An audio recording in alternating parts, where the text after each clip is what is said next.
de suite, on va commencer à tenter de répondre à cette grande question, finalement, entre digitalisation et pandémie, quel futur pour le retail? Ce qui est intéressant quand on pense au retail, c'est que c'est vraiment un secteur qui est le miroir complet de ce qui agite notre société. Et donc le retail, avant la pandémie que nous connaissions, avait déjà un certain nombre de lames de fond qui étaient en train de le mettre en tension. Des lames de fond, la première, on la connaît tous, c'est cette lame de fond technologique avec la démocratisation des usages digitaux, anytime, any device, tout le monde est aujourd'hui connecté. Arrive aussi la data, l'intelligence artificielle, l'arrivée des chatbots, tout ça, forcément, crée un certain nombre de bouleversements. Associé à ça, il y avait une autre lame de fond qui était plutôt sociale, c'est-à-dire que, et sociétale. Sur un fond d'individualisme, on a des réseaux sociaux qui accentuent le côté narcissique, qui créent une forme de tribalisation, et un recherche de sens, d'authenticité, en même temps de proximité, de lien social. On est vraiment sur un tissu, relationnel et social qui est en train de changer. Bien sûr, autre lame de fond, la lame de fond environnementale. C'est-à-dire qu'on est en train de passer du plus de bio, plus local, à aussi une logique de moins consommer, une logique d'éco-responsabilité. On a aussi des politiques de la ville qui viennent impacter considérablement notre capacité à aller dans des magasins, avec la micro-mobilité qui est privilégiée, et une forme de congestion des villes. Donc ça, ce sont des points importants. Et puis le dernier aspect qui paraît le plus évident, c'est bien sûr cette lame de fond aussi, ces courants de fond qui sont liés à l'économie. Le secteur du retail est directement impacté par toutes les crises financières, par l'ubérisation et une tendance qui commençait à émerger. On commençait à entendre des discours autour de la décroissance. Donc on voit bien qu'on avait un secteur du retail qui, avant la pandémie, était déjà agité, en tout cas par de grandes lames de fond qui n'allaient pas forcément toutes dans le même sens, et qui allaient exiger de ce secteur, finalement, qu'il négocie un certain nombre de virages. Je vais passer d'ailleurs la parole à toi, je vais te passer la parole, Béatrice, pour voir quelles étaient finalement, début 2020, ces 3 évolutions que le retail avait à négocier. Oui, bonjour à tous, bonjour Arabelle. Effectivement, l'impact de l'adoption du digital au travers de ces écosystèmes se traduit principalement par 3 phénomènes hein, dans le retail. Déjà, un parcours client digitalisé qui entraîne des points de vigilance pour les retailers. D'abord, tout le phénomène du web rooming qui impose d'être présent sur la toile pour capter les clients qui recherchent des informations, voire décident devant leur écran avant d'aller dans le point de vente physique. Deuxièmement, le comportement de showrooming qui nécessite la mise en place de dispositifs retenant le client dans le point de vente jusqu'au passage en caisse, avec par exemple des outils digitaux qui permettent de passer la commande en ligne depuis le magasin. Et bien sûr, lorsque le parcours client est digitalisé à outrance, il laisse la place aux pure players. Dans ce cas, les enseignes ont 2 manières de contre-attaquer ce phénomène, soit de manière frontale en développant l'exigence des clients, l'expérience client, qui est un levier évidemment lié étroitement à la sphère réelle, telle que la proximité et la relation sociale, soit contre-attaquer latéralement en développant un site de vente en ligne qui permet d'offrir une largeur d'offres étendue, plus ou moins à la hauteur des places de marché. Cette digitalisation, au-delà des comportements des consommateurs, a aussi modifié leur attitude. Hein. On parle des exigences du client 2.0. Ces clients sont de plus en plus exigeants en termes de choix et en termes de prix. Et ça, c'est un défi quand même difficile à relever pour le plus grand carrefour d'Europe qui offre 50 000 références alors qu'Amazon en propose 15 millions. Ces clients sont aussi beaucoup mieux informés, ce qui peut mettre en difficulté un vendeur réduit à indiquer où se trouve le produit, son rôle de conseiller pouvant disparaître, et une avalisation en tout cas du rôle du vendeur qui s'est confirmée ces dernières années. L'autre chose aussi importante pour les consommateurs, c'est cette notion d'immédiateté, hein. Rabel parlait de anytime, anywhere, any device, mais c'est aussi tout de suite et tout maintenant. Donc cette immédiateté, évidemment, va toucher de plein fouet la supply chain qui doit devenir et être sans faille pour permettre une délivrance et des stocks toujours au bon moment, au bon endroit. Alors évidemment, ces phénomènes donc, qui se sont avérés incontournables ces dernières années, avec l'évolution du digital, se sont développés aussi sur un fond sociétal ou le développement durable, hein, comme le disait Arabelle, mais aussi la proximité et la relation deviennent des attentes de plus en plus fortes.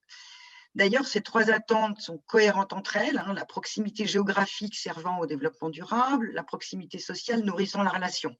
Donc ça, c'est plutôt une bonne chose. Le fait que les centres commerciaux soient de plus en plus boudés au profit des magasins en centre-ville, qui est un phénomène qu'on voit depuis une grosse dizaine d'années déjà, hein, obliger les enseignes à développer des concept stores plus petits, donc avec une offre plus resserrée, ce qui est un petit peu antinomique avec cette concurrence à contrecarrer des plateformes et des sites de vente en ligne offrant des offres très, très larges. Alors, finalement, par rapport à ça, ce qu'on peut voir, c'est qu'effectivement, le développement du retail traditionnel semble s'essouffler un petit peu ces 13 dernières années, hein, et semble atteindre son plafond de verre. Mais finalement, peut-être pas forcément complètement à cause de la vente en ligne, bourreau trop souvent et facilement désigné par le commerce traditionnel comme étant la source de tous ces malheurs. En effet, quand on voit les effets du Covid, de la Covid et de cette pandémie, de cette crise sanitaire avec tout ce qu'elle a impliqué en termes de confinement et autres, on voit que finalement la vente en ligne n'atteignait que 9% du chiffre d'affaires du commerce de détail avant cette crise sanitaire, avec d'ailleurs une stagnation aussi bien en nombre d'internautes que du panier moyen qui était même un peu en baisse juste avant la crise sanitaire, alors que justement cette crise sanitaire, elle a eu un impact sans commune mesure et en même temps immédiat sur le retail, hein, bien plus que finalement ces transformations impliquées par le digital qui ont permis quand même à chacun de prendre le temps de modifier sa stratégie, d'orienter sa stratégie et de revisiter les canaux à utiliser, hein. Donc, finalement, cette crise sanitaire, hein, avec 54 milliards d'euros de baisse, soit 10% de son chiffre d'affaires en 2020, on voit bien que ça a créé une nécessité de changement importante dans la manière de penser sa stratégie. Évidemment, bien sûr, cette pandémie a boosté tout naturellement les ventes en ligne, un confinement oblige. C'est pour ça d'ailleurs, et c'est ainsi qu'il y a eu 1 million de nouveaux internautes qui font leurs courses devant leur écran, hein, avec ajouté à ça, s'ajoute une hausse du panier moyen des acheteurs en ligne historiques, et du coup, les ventes en ligne sont passées de 9 à 13% du chiffre d'affaires. Alors cela dit, là encore, on ne peut pas dire que finalement, les ventes en ligne puissent être un danger en tant que tel pour les retailers, puisqu'on peut voir que les ventes en ligne des retailers ont fait un bond de 53% cette dernière année, voire d'ailleurs de 100% pendant les confinements, hein, ont doublé leurs ventes en ligne. Donc, finalement, une partie de cette augmentation de 9% à 13,4% de la part des ventes en ligne sur l'année 2020 a aussi peut-être un petit peu profité quand même finalement aux retailers. Voilà ce qu'on peut dire sur ce point et ce tsunami et cet effet Covid qui est venu s'ajouter et sur la courbe et le trend que pouvait produire la digitalisation. Et il serait évidemment en plus très tentant d'imaginer que ces signes d'évolution comportementaux en matière de choix des canaux pour consommer risquent de s'ancrer de plus en plus au fil des confinements supplémentaires et voire autres futures restrictions inhérentes à l'évolution du virus. Donc, on voit qu'effectivement, il y a une baisse de fréquentation dans les points de vente physiques et je laisse la parole à Arabelle justement pour poser la question qui se pose aujourd'hui compte tenu de ce petit tour de terrain du passé.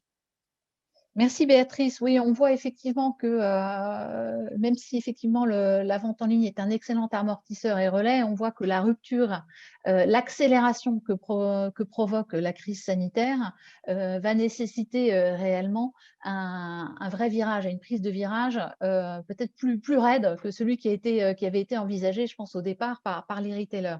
Et donc, la question un peu fracassante qu'on pourrait poser, c'est finalement la crise sanitaire, est-ce qu'elle va générer de l'effondrement ou bien la révolution du retail? Et avant d'y répondre, on va laisser la parole à Oula parce que Oula, avec tes étudiants, tu as réfléchi à finalement qu'est-ce que disaient les clients après un an de crise sanitaire? Comment est-ce qu'ils voient les choses? Comment est-ce que leurs habitudes d'achat ont bougé, pas bougé, leurs attentes, leurs besoins? Voilà.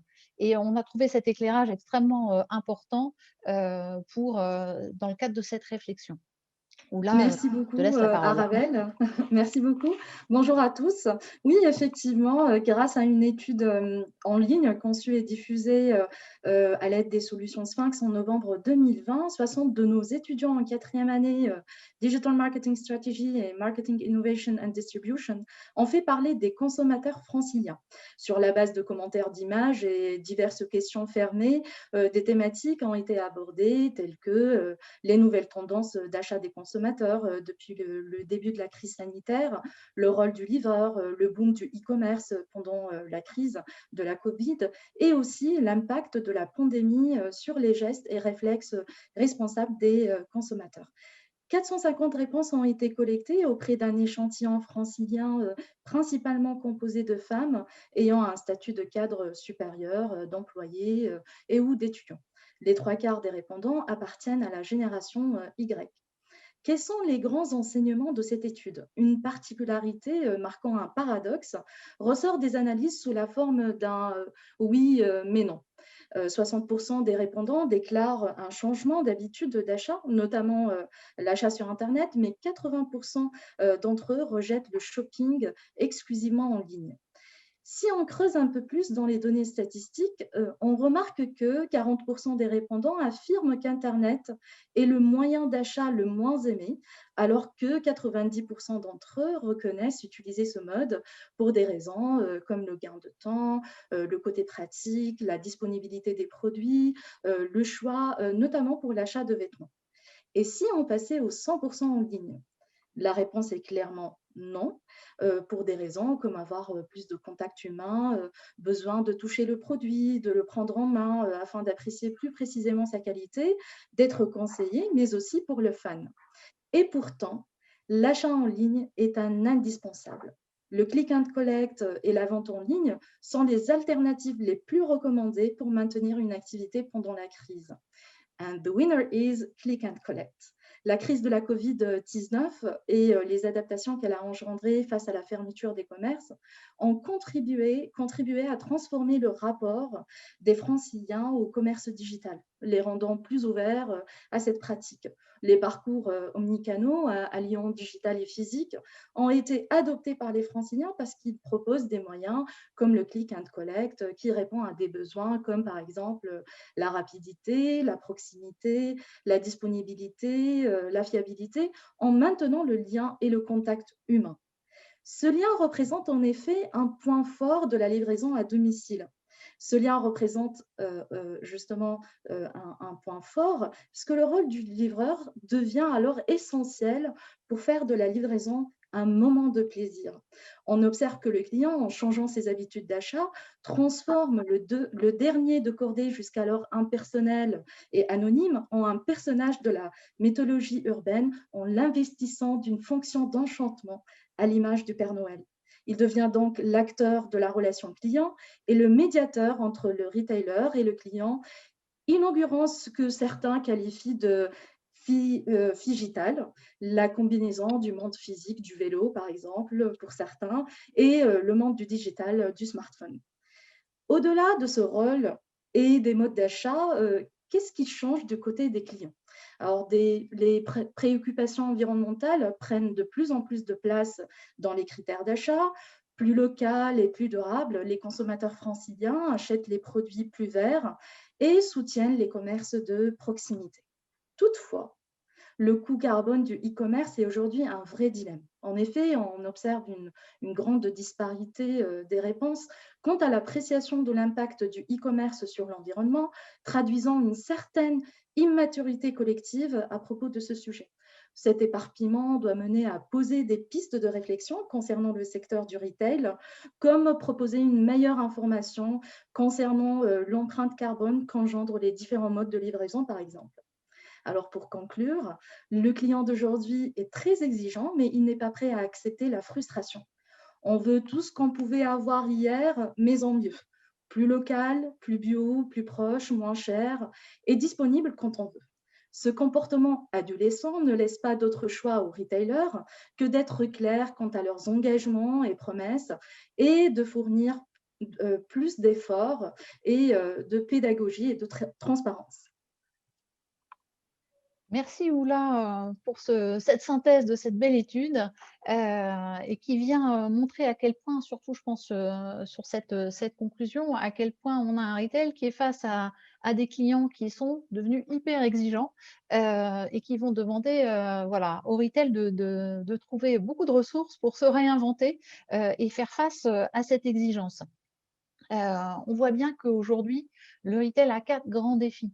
Le premier d'entre eux, c'est le défi de la relation client. Hein. Comment est-ce qu'on garde une proximité relationnelle dans un monde omnicanal et un monde distanciel? Voilà. Comment est-ce qu'on peut maîtriser une relation omnicanale qui, pour partie, est l'œuvre d'un chatbot, après d'un livreur, au milieu possiblement de quelqu'un en magasin? Voilà. Ce sont de vrais sujets et on voit là qu'il va falloir repenser cette relation client et cette façon de l'avoir et d'en prendre soin. Quand on dit ça, on voit bien aussi que toujours dans ces logiques de proximité, distance, besoin d'être rassuré, le rôle du magasin va aussi, lui, être un nouveau défi. Si je me déplace peu, que c'est plus aussi simple qu'avant, si je peux tout acheter en ligne, est-ce que finalement le magasin reste bien un point de vente? Voilà. Est-ce qu'il a encore une raison d'être? Et si oui, c'est laquelle? Voilà. Comment en plus est-ce qu'on va vendre alors qu'il n'y a plus de chalands dans la rue? Qu'est-ce qui va faire qu'un lieu est attractif pour un client ou un client potentiel? Autant de sujets qui sont vraiment aujourd'hui complètement sur la table. Vous voyez, on est en train déjà de toucher à 2 moteurs très importants du retail, hein. On se dit qu'il faut réinventer la relation client, on se dit qu'il faut réinventer, repositionner le rôle du magasin et quand on pense à ça aussi, eh bien, on va aussi toucher à ce qu'on appelle la supply chain, c'est finalement où est-ce qu'on positionne les stocks? Hein, parce que dans ce besoin de proximité et d'immédiateté, on a bien vu qu'un des risques d'un retail mondialisé, c'était des ruptures d'approvisionnement. J'ai besoin de pouvoir avoir les choses proches pour pouvoir être livré vite, pour pouvoir y accéder vite. Où est-ce qu'on les stocke? Comment est-ce qu'on les met à disposition? Voilà. Quel est le processus entre la commande et la prise en main par le client? Est-ce que c'est le click and collect? Est-ce que c'est sa version plus rurale qui serait le drive? Voilà. Et comment est-ce que je maîtrise l'ensemble de cette chaîne de valeur et l'ensemble de ces intermédiaires? Je touche à la supply, je touche à la relation client, je touche au rôle du magasin. Ben, il ne faut pas se mentir, on est en train vraiment de se dire qu'on est en train de toucher au business model même du retail. Et ça veut dire qu'il va falloir réfléchir énormément aux investissements techniques, humains et financiers qu'il va falloir faire. Et réfléchir, vu l'immensité des investissements à faire, c'est aussi de se prendre le risque de se dire lesquels, sur quoi je vais concentrer mon énergie pour répondre aux nouvelles exigences. Voilà. Et si je pense à un nouveau business model, si je dois penser des choses qui sont ancrées dans une forme de durabilité par rapport à l'environnement, peut-être aussi qu'il va falloir que je réinvente mon modèle de calcul de la valeur, mon modèle de calcul de la rentabilité.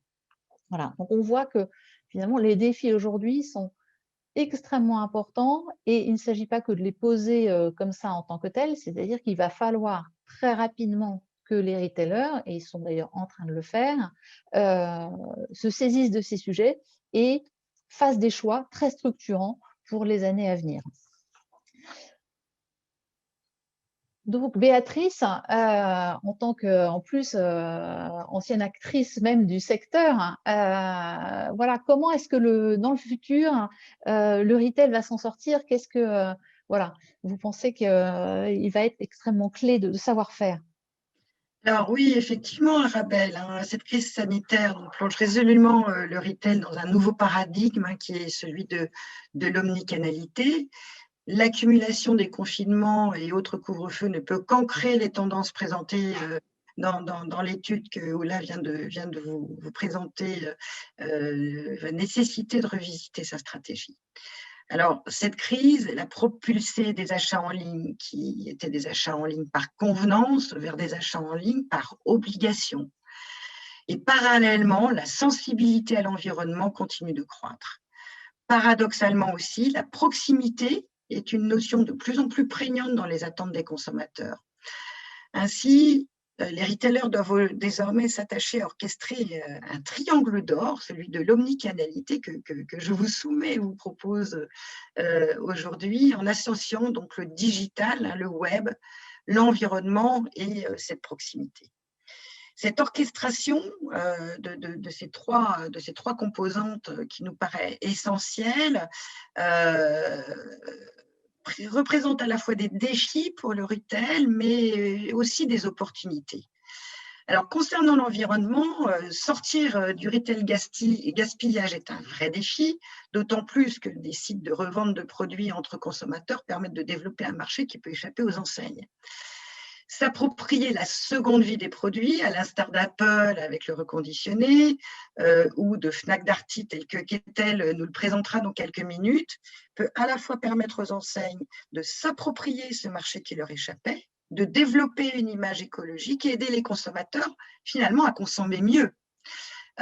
Aussi, cette piste permet de générer une opportunité de contact en point de vente ou en ligne, en aval de la vente, allongeant d'autant la relation client jusqu'à l'après-consommation du produit. Donc, on voit que le parcours client et la relation client va s'étendre encore plus au travers de ce paradigme de l'omnicanalité qu'il ne pouvait le faire aujourd'hui.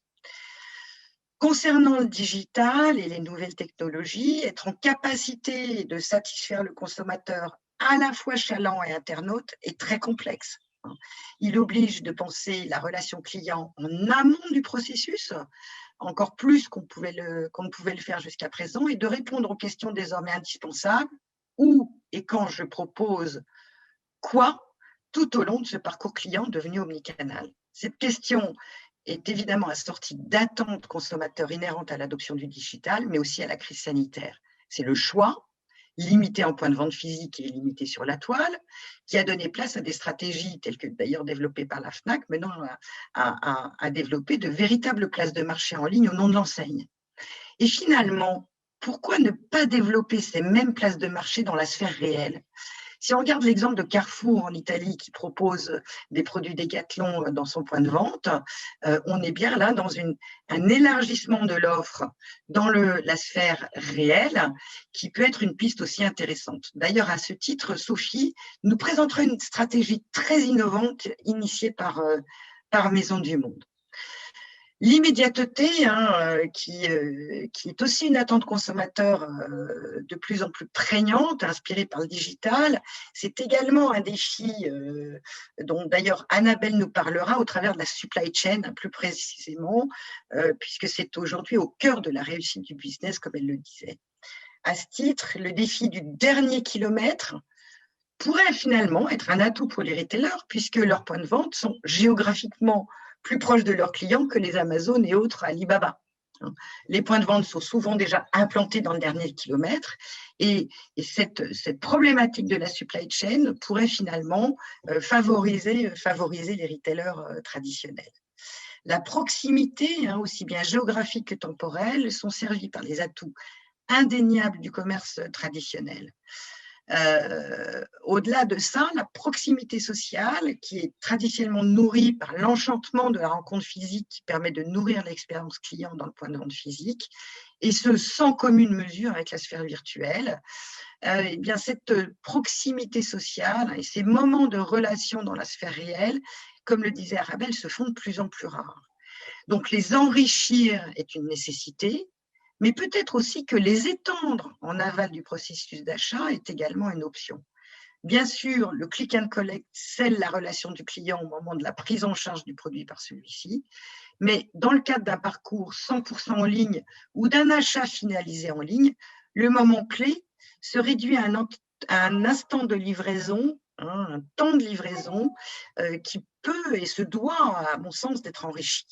L'étude montre bien comment le livreur tient entre ses mains la réussite de l'expérience client au travers de la relation qu'il instaura avec l'acheteur dans ce moment pourtant très furtif.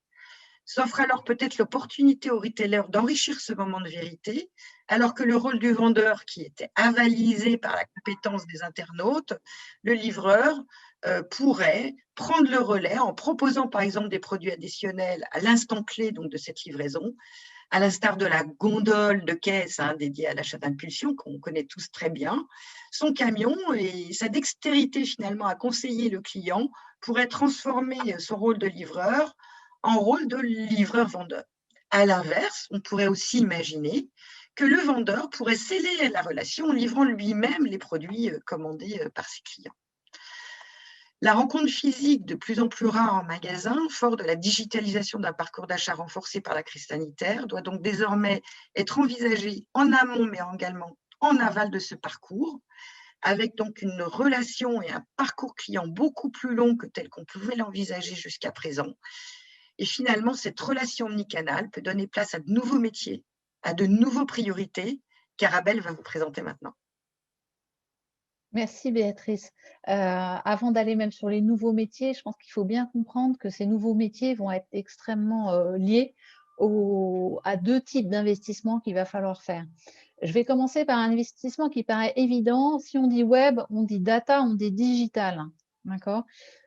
Donc déjà, on va avoir des investissements matériels extrêmement importants. Ça veut dire que, par exemple, quand on parle d'un magasin, un vendeur aujourd'hui, s'il n'a pas un outil dans sa poche, dans sa main, on appelle ça une tablette, on appelle ça comme on veut, qui lui permet de faire le lien entre l'internaute et la personne qui rentre dans le magasin, il va manquer d'un lien, il va manquer d'une étape ou d'un outil qui va lui permettre de proposer une relation client qu'on appelle sans couture. Il a besoin d'avoir un certain nombre d'informations. Donc, il faut faire des investissements matériels, des investissements après logiciels. Il faut absolument avoir des outils de traitement de l'information, des outils de traitement de la data extrêmement puissants pour pouvoir installer ce qu'on appelle un marketing conversationnel qui aura des temps forts et des temps faibles, puisque l'idée maintenant, ça va être de garder les clients. Ce n'est plus que la conquête du nouveau client, c'est bien de le garder. Et ça, c'est un mindset différent en termes des métiers du marketing aussi. hein, cette idée non plus de conquête, mais bien de conservation. Et une relation, eh bien, dans le temps, tout le monde le sait, il y a des temps forts où j'ai très envie d'eux, par exemple à Noël, on peut avoir un temps fort dans la relation. Et puis il y a des temps plus faibles où je serai moins en proximité de la marque, où je vais aller papillonner ailleurs. Mais c'est pas pour ça que la marque ne doit pas, que l'enseigne ne doit pas communiquer et maintenir une forme de lien. Voilà, donc cette maîtrise de la data va être extrêmement importante, cette maîtrise aussi de tout ce qui tourne autour de l'automatisation des tâches à faible valeur ajoutée et notamment aussi tous les métiers de la supply, la transformation des entrepôts, ça va entraîner une très, très forte transformation des métiers de la supply. Donc ce sont de premiers investissements qui vont générer une obligation d'un autre investissement dont on entend assez peu parler en fait. D'abord parce que c'est un vrai caillou dans la chaussure et sans doute la chose qui inquiète le plus les entreprises, c'est de toucher à leur organisation.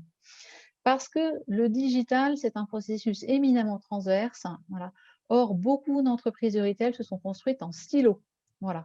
Et bien dans cet environnement digital, on parle de plateformes, de processus très horizontaux.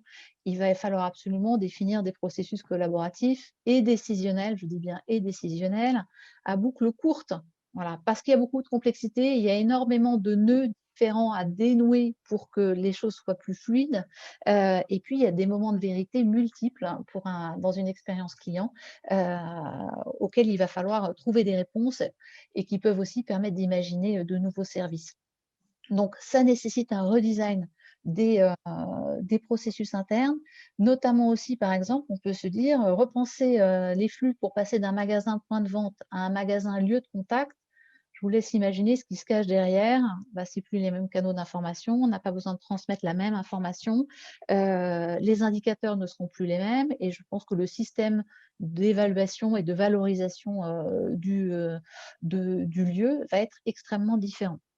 Voilà. Et puis, on doit repenser son organisation parce on passe d'une organisation finalement assez linéaire qui était centrée sur la vente du neuf à une organisation en cycle, voilà, qui va du neuf au recyclé. Ça n'est pas la même logique non plus, pas les mêmes logiques de stock, pas les mêmes logiques de référencement, les mêmes processus qualité. On voit bien que vraiment, il y a d'énormes sujets aujourd'hui internes et que quand on parle de transformation du business model, je pense que le mot n'est pas vain. À partir du moment où je me suis dit que je digitalisais, que j'organisais différemment, que je voulais installer des processus collaboratifs, eh bien, il va falloir s'occuper des compétences. Alors bien sûr, compétences déjà de tout le monde. D'abord, alors je fais un petit zoom sur la France, hein, nous sommes dans un pays, nous ne sommes pas éduqués au collaboratif, hein, à l'école, y compris à l'université, nous sommes dans des processus très individualistes, c'est plutôt du travailler seul. Même si des écoles comme MLV font d'énormes efforts pour du travail transverse. Mais on est aujourd'hui peu équipé pour ça. En plus, on est un pays culturellement jacobin et donc on aime bien quand c'est vertical. Voilà, bon, bah, pas de chance, le digital, c'est très horizontal, donc il va falloir effectivement former au collaboratif, former au digital, et je dis bien former tout le monde au digital, du dirigeant jusqu'au livreur. Vous ne pouvez pas avoir des gens qui restent à côté de la plaque sur ce sujet. C'est extrêmement important. Et on voit bien que là, le sujet devient très, très vaste parce qu'aujourd'hui, on se disait le digital, c'est l'équipe e-commerce, hein, et puis peut-être le digital marketing, et puis voilà, ça va suffire d'avoir ces gens-là qui sont… Non, il faut absolument voir beaucoup plus grand et de façon beaucoup plus ambitieuse. Un autre point qui va être profondément à retravailler, c'est effectivement tout ce qui tourne autour des métiers de la vente, qui vont finalement devenir les métiers de la relation client et qui vont se transversaliser. Voilà. Ça ne sera plus le fait, on ne parlera plus du vendeur en magasin. On voit bien que finalement, le rôle de ce vendeur va peut-être revenir d'ailleurs légitimement là où il était peut-être au départ, sur cette force de conseil, voilà, et d'accompagnement à un moment de la réflexion, pas forcément de l'achat, à un moment de la réflexion du client. Et donc forcément, il va falloir le valoriser, le reconnaître différemment, mais aussi lui proposer des compétences différentes et lui faire développer différemment ses compétences. Donc voilà, on aura aussi, et je l'ai dit avant, les compétences des personnes qui sont dans la supply chain qui vont aussi bouger. Donc, on a là des investissements extrêmement importants en formation qui ne pourront vraiment s'enraciner que si les transformations d'organisation sont faites. Et on voit que ça va venir challenger, y compris non seulement les parcours de mobilité de carrière, mais aussi les plans de succession qui pouvaient avoir été imaginés, parce qu'on peut tout à fait penser que les dirigeants des entreprises du retail de demain ne sont pas ceux d'aujourd'hui. Voilà. Et puis, moi, j'aime à penser que le retail, qui est vraiment mis devant le fait accompli de devoir accomplir sa révolution, d'abord a déjà et est en train de faire ses investissements. On le verra avec les témoignages de Catel Bergo et de Sophie Mouhedine. On est vraiment au cœur du réacteur. Mais j'aime à penser qu'il a des forces qui vont lui permettre de passer du vilain petit canard de l'environnement qui pousse au crime, à la surconsommation, d'un acteur au contraire vertueux. Pourquoi? D'abord, on a un secteur qui est hyper agile et hyper réactif et qui sait que s'il ne s'adapte pas, il disparaît. Alors, le secteur ou l'enseigne, voilà. Mais une chose qu'il avait peut-être n'avait pas complètement conscience, c'est cette incroyable audience. Si on était dans les médias, le retail, c'est extraordinaire, il arrive chez tout le monde. Voilà. Donc, il a un levier d'action extrêmement grand public. Et quand on parle de compétences, le retail a vraiment un rôle à jouer pour éduquer les clients, d'ailleurs, et les faire passer d'une consommation un peu compulsive à une consommation responsable, en expliquant, en indiquant l'empreinte carbone de tel geste, en remerciant peut-être pour avoir privilégié quelque chose d'occasion, quelque chose seconde vie. Tous ces gestes-là sont extrêmement importants pour faire effectivement des clients, aussi des acteurs de cette transformation du retail. Et là, on a vraiment ce rôle qui est en train d'évoluer et qui nous paraît être extrêmement intéressant pour le retail. Et je pense que passer de vilain petit canard à signe de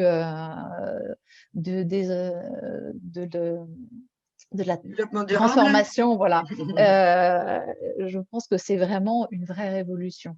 Voilà en tout cas ce que nous avions envie de partager avec vous.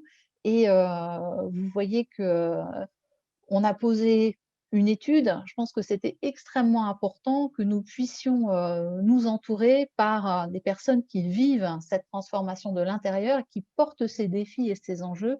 Et c'est pour ça qu'on est très heureux d'avoir avec nous Catel Bergo et Sophie Mouhedine.